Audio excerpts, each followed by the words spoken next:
Hey everybody, this is Doug Kenny from Relentless and Unstoppable, and today we have Mary Elizabeth Jackson with us today. Hey, how you doing? I'm doing awesome. How are you? It's really nice to be here. Thanks for having me on. No problem. We're glad to have you. And as you can see, everyone, this is the first episode where I'm using a microphone, and it looks pretty good. So the next level up. Yeah, you are leveling up and you look very professional. Thanks. I really appreciate that. So give our followers a bit of what you're known for. Well, I am an author, a children's author who my focus is writing empowering books for kids and teaching children positive language and tools they can use their whole lives. And I'm also an advocate for special needs and disability. So I've tried to bring those two worlds together because my life is filled with working on disability and challenges. I have two children on the spectrum. My son is 9 and he's level 1 autism with sensory processing and language processing issues and various other things. And so my life is filled with it. And I became an advocate. Well, as a mom, you become an advocate as soon as you get pregnant, right, with your baby. But my world changed after my middle daughter was diagnosed when she was 2.5. And then at 5, she was abused by her teacher in a special education classroom for about 8 months. So my whole life changed at that point, obviously. It was really a tragic situation, but I did start a journey trying to change the law in our state. And then after my son was born with all the challenges that he had and still deals with, I became a certified advocate at that point. So, it's really important to me to make sure that life is equal as much as it can be, but also the education's out there, not just for parents with new children and diagnosis, but for society and our businesses, our libraries. That's something I've worked on in the last year and a half is getting libraries locally sensory friendly and able to accommodate folks and just be more aware of that. I think that's a super, super important thing because literacy is super important, isn't it? And so, there are kids who can't go to the library because they don't, it's just too hard for them. Like they can't sit in a circle time or reading or, they're having a difficult time in the library, and the library is supposed to be a quiet place. So if we can have a place where a child can go and decompress, try to kind of gain their composure again, or be able to have tools in there they can work with to calm themselves down, then they can, possibly go back and enjoy the experience of the library, and have a love of literacy, whether they can really read or not. It's important. Words are very important, aren't they? Yeah, they are very important. What was it like and what happened when your kid got abused?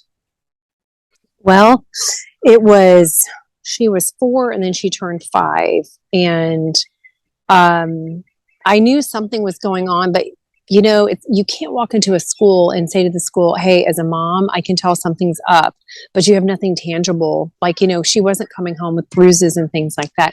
But what was happening is near the end, she was getting up from her nap time and she was peeing on the floor. And the school was complaining about it. She was potty trained at that time. Now, she still could not answer questions or talk to me completely verbally yet at that point.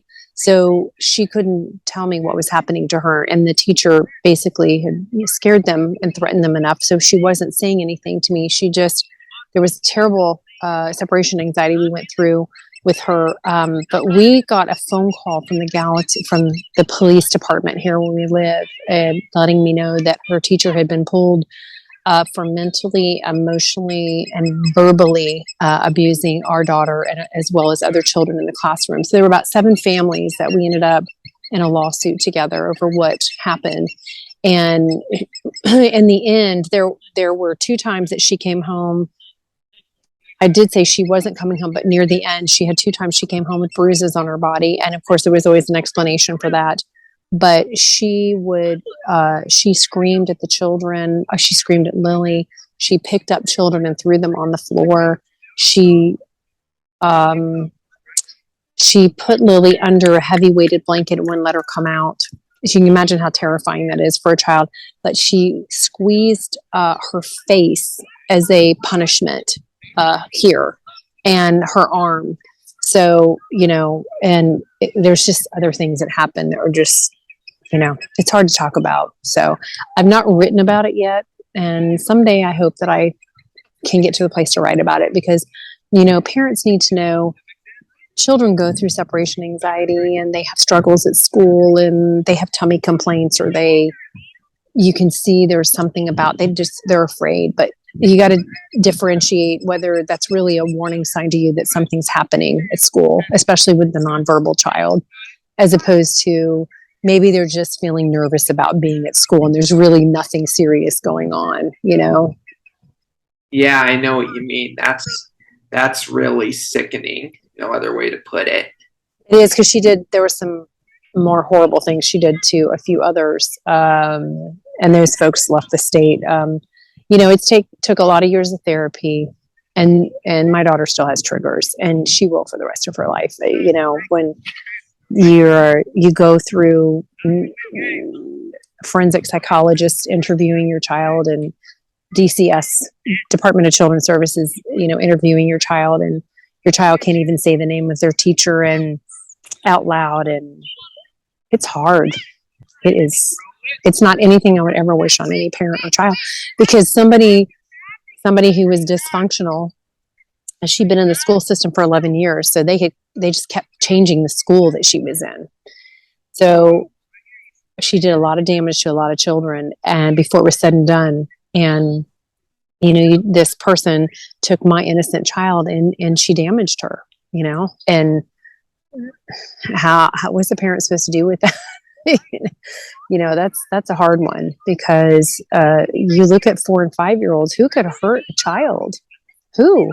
I mean, to consciously do it. How could, I don't know. I don't understand. So, it's been a long, long road. Yeah, that's really just sad. Yeah, we might want to get you on an episode soon with my good friend Jerry Trimble, who was connected to me through Andy, and he's a Canadian, or he's an American martial artist based in Canada who does anti-bullying work, and so he might be a good person for you to talk to. I would love to talk to him, because no child should ever be abused in any capacity. Yeah, it is. And we have to help our kids understand what bullying means. If somebody calls you like, oh, you're ugly or fat, or I don't like what you're wearing today, that's not really bullying. That's just somebody being mean. There's a difference, but somebody who goes in intentionally and continues to do something to someone who has asked them not to, or is creating mental stress, emotional stress, physical stress, then you've got a problem going on, but I think our kids don't always understand the difference. They come home, Gunnar said I was ugly today or didn't like my clothes, he's bullying me. Well, that's not really bullying, he's just being mean. He's just a mean kid. So now if he's pushing you around and stealing things from you, and he continues to do that kind of stuff, then yes, and it needs to be dealt with. What I really feel like, it's not going to get rid of all of it, No. But Doug, I really believe if we can teach kids tools how to process how they're feeling or understand their emotions to some extent, so they can self-regulate from whatever it is, an anxiety place or a depressive place or an anger place, and they can get to a better place, I think we would cut down on some bullying, and definitely suicide, because we don't want anyone to ever think that's a choice, Yeah, for sure. Just to add my bit on that, one of the biggest problems in schools these days, and you would agree with this probably, is the zero tolerance policy they have in place, where even the victim gets punished, Right.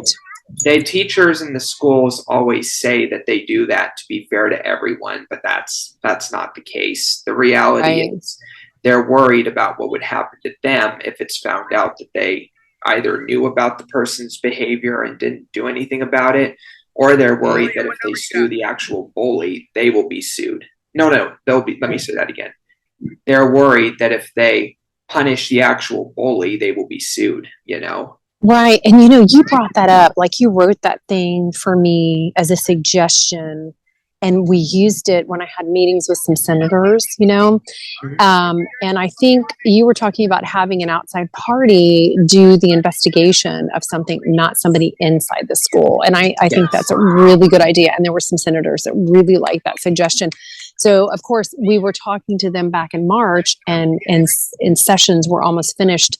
So we have to pick all that back up. And so I'm hoping in the next year that some of that can be used for some language and some legislation. I really hope so. So. Yeah. And like I said, if we're going to do that, the people involved in the outside panel, they need to have no connection to anyone in the school, from parents, students, or Right. teachers or staff members. I agree. I agree 100%, because in our case, a lot of the legal stuff went down, Doug. It was really sad, from the teachers to the school board to the director of the county to the judges to the lawyers. Very, very crooked. Okay, go get your stuff, buddy. We are live, aren't we? We're on the soccer field live. I'm a mom at work right now. Oh, who's But that next to you? Who's that next that's to you? Carson. Carson, can you say hi? That's Carson. That's my little guy. Hi, name's Doug. He just ran off. So, he understands kicking the ball, sharing the ball, running, getting it in the goal, sharing it with his friends. But strategy, that's too much multitasking for his brain. But he's having fun, and that's what's important. But it was, I swear to you, Doug, it was like something out of a movie, what went down with our cases and what happened to our daughter. It's just unbelievable, the crap that was covered up. I mean, seriously, I'm not dramatizing this. That's what it was, just like something out of a movie.